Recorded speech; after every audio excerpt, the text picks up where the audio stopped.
Hello Sohel, কেমন আছিস বাবা? ভালো আছি মা, তোমরা ভালো? বাবা কেমন আছে? ভালো আছি, আমরা সবাই ভালো। তুই আসবি কবে বাবা? এবার তো অনেক দিন হলো। মা, এবার আসা একটু ঝামেলা, সবাই ব্যস্ত থাকবে, নির্বাচন ডিউটি চলতেছে। আচ্ছা মা, তুমি ভোট দিতে যাবে তো? আমরা দুই বুড়া বুড়ি এই ভিড় ভাট্টার মধ্যে যায় কি করব? কি বলতেছো মা এগুলো?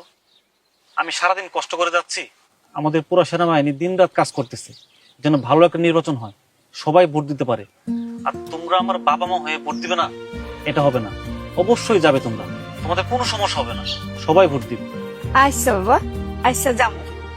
তুই ভোট শেষ করে তাড়াতাড়ি বাড়িতে আয় বাবা। ঠিক আছে মা, রাখি তাহলে। আপনার দেশ আপনার অপেক্ষায়, আস্থা ও বিশ্বাসে বাংলাদেশ সেনাবাহিনী।